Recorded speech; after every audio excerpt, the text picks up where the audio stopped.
Hello, welcome to today's lesson on solution stoichiometry. The question of the day, why do chemical equations need to be balanced? We have done a few of these before, so I hope you're feeling more and more comfortable as we go. Stoichiometry is the relationship between the quantities of the reactants and products before, during, and after chemical reactions. In this lesson, we're specifically talking solution stoichiometry. We have already spoken about gases and masses, which I will link those in the description below the video. Here we're talking specifically solutions. In solution stoichiometry, remember our coefficients represent moles, but because our solutions are typically measured by their volume and not their mass, we use molarity in our equations instead to determine the number of moles. So we will be using molarity in our stoichiometry problems now.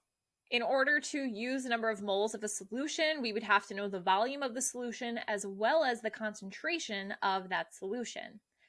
So when it comes to our problems, like this one here, what mass of solid silver bromide is produced when 100 milliliters of 0.150 molar silver nitrate is added to excess sodium bromide? Step one, we are going to determine and balance our chemical equation, which is the same for every stoichiometry problem. In order to do that, we know that we're making a precipitate that was given to us kind of in the language of the equation. It says we have solid silver bromide and we're working with a solution, so we can kind of anticipate this is going to be a precipitation. And with that, we know it's going to be a double replacement. Our reactants were silver nitrate and sodium bromide. And I will link in the video description the precipitation reactions video, so you can get a refresher on that if needed. We're going to swap partners in the precipitation double replacement. Silver is going to pair up with bromine, which was also given to us in the question, so that makes sense. And then we have the sodium nitrate as the other positive and negative ions swapping, giving us sodium nitrate. Our equation is balanced and we're ready to go. Step two in every stoichiometry problem is to change the given amount into moles. And that is going to change a little bit whether you are doing a mass stoichiometry, a gas stoichiometry, or a solution stoichiometry. But either way, we're always going to change the given to moles. In the case of a solution stoichiometry, we are going to use the molarity equation and solve for moles.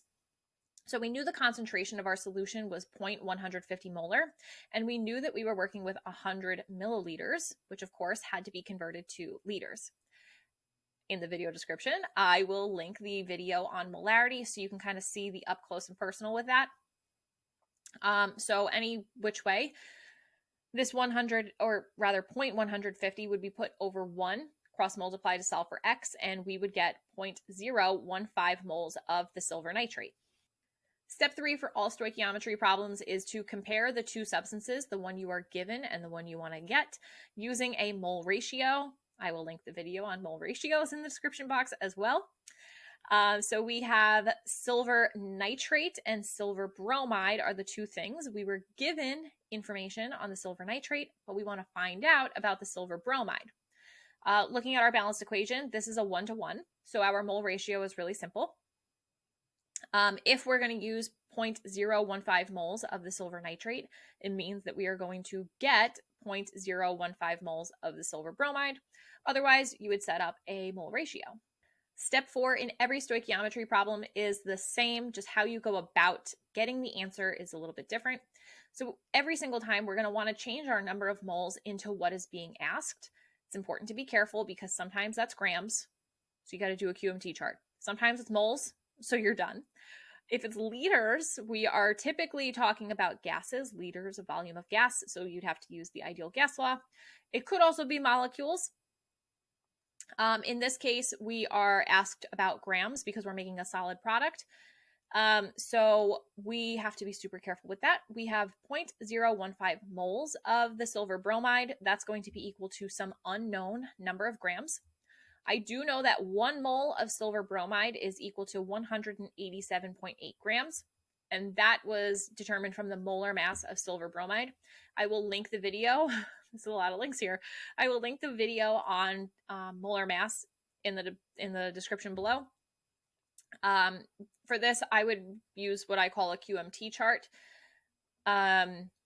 So there's that. Simply, it's just the mass of silver and bromine added together from the periodic table. You would cross multiply this because it is two fractions with just one unknown. So you have 1x is equal to 0.015 times 187.8. And in this case, we would form 2.817 grams of silver bromide. I know that was quick, so if you struggled a little bit, replay. No problem there. If there's any questions, of course, you can leave them in the comments. It's important to note that this is, number one, the last stoichiometry unit or lesson that we are going to do. Every stoichiometry problem is going to have 4 steps unless you are asked about limiting reagents. That's a little bit of a different story. For your simple stoichiometry problems, assuming that all of your reactions are happening in excess, then you just follow these 4 steps. The first always being determine and balance the equation. The second will always be change the given into moles. The third step will always be to compare what you know to what you want to know using a mole ratio. And the final step will always be to convert your moles into whatever unit you are being asked about. Again, if you are doing mass stoichiometry, how you do steps 2 and 4, and I guess the same with gas stoichiometry, how you do steps 2 and 4 may be a little bit different, but you will get into the process doing the same thing. Convert to moles and then convert to what's being asked. That process just changes. Those 4 steps will be the same though. If stoichiometry is still difficult, I'm telling you, it's just practice. The more you practice, the better you get. So make sure that you are getting your proper practice. Please subscribe to this channel so that you don't miss any future videos. Once I am done teaching all of these lessons, I will go back and do practice problems, so stay tuned for that. Again, leave any questions you have in the comments below the video. I'll see you in the next one. Bye.